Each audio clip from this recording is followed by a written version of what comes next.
नमस्कार, मैं अजहर और आप देख रहे हैं जन अधिकार न्यूज। आज हमारे स्टूडियो में आई हैं जानी मानी समाज सेविका रूबी खान।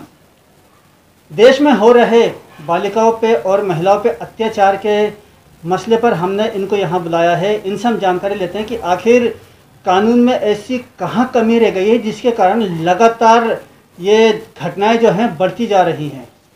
रूबी खान, आखिर ऐसी कहाँ कमी रह गई है कानून में जो लगातार रेप और महिलाओं पर अत्याचार की घटनाएं बढ़ती जा रही हैं?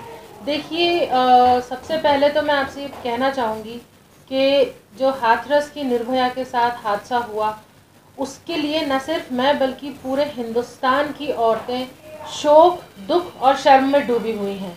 मैं ये बोलना चाहूँगी और पूछना चाहूँगी हमारे हिंदुस्तान के मर्दों से, जेंट्स से, कि ये बताइए कि आज आपके घर की, हमारे घर की बेटियां, बहुएं, बहनें, माएँ और लेडीज़ कितनी सेफ हैं। अपने दिल पे हाथ रख के ये सवाल आप खुद से करिएगा कि आज हिंदुस्तान में लेडीज़ कितनी सेफ हैं।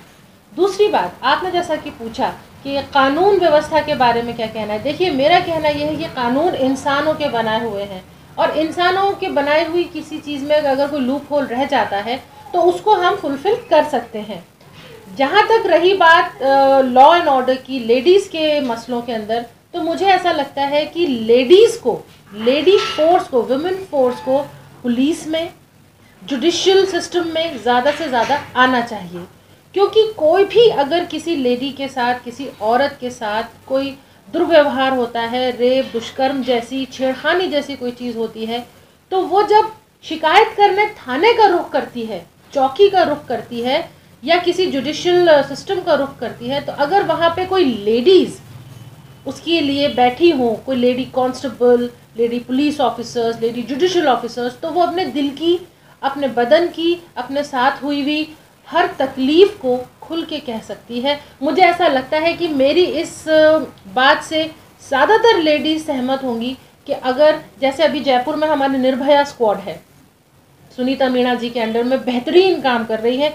लेडीज़ ज़्यादा से ज़्यादा पुलिस फोर्स, जुडिशियल और ऐसी फोर्सेस में आनी चाहिए ताकि हमारी बहनों, माँओं और लेडीज़ के दिल से खौफ कम हो और जो दुष्कर्मी हैं, जो छेड़खानी करने वाले हैं, जो लोग जिनकी नीयतें सही नहीं हैं, उनके दिलों में खौफ ज़्यादा से ज़्यादा बढ़े।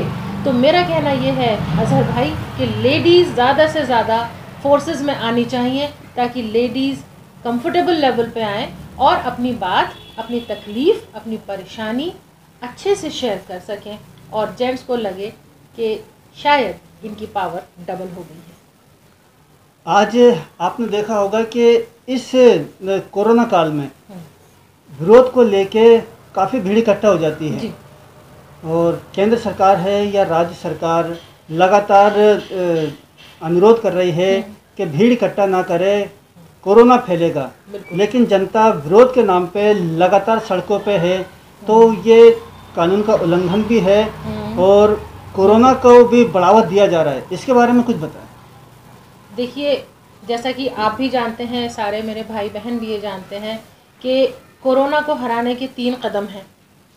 हाथ धोएं, मास्क लगाएं और भीड़ भाड़ से बचें।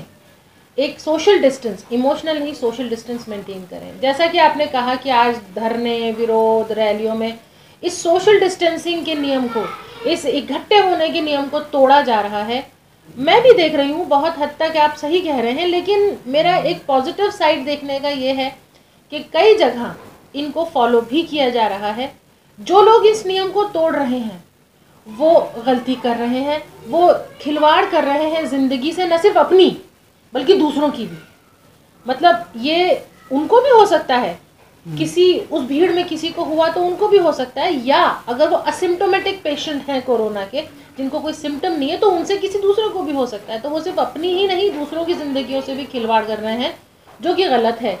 सभी से मेरा निवेदन है कि गवर्नमेंट प्रोटोकॉल्स को, कोरोना के मेडिकल प्रोटोकॉल्स को फॉलो करें, भीड़ भाड़ से बचें और अगर कहीं विरोध जताना है या कहीं अपना दुख बताना है तो प्रोटोकॉल्स के तहत ही मास्क पहनकर, सोशल डिस्टेंसिंग मेंटेन करके आप उसको फॉलो करें। तो हमारा मैसेज भी जनता तक और अधिकारियों तक पहुंचेगा और हम सेफ भी रहेंगे। चुनाव को लेके भी कुछ मुद्दे हैं।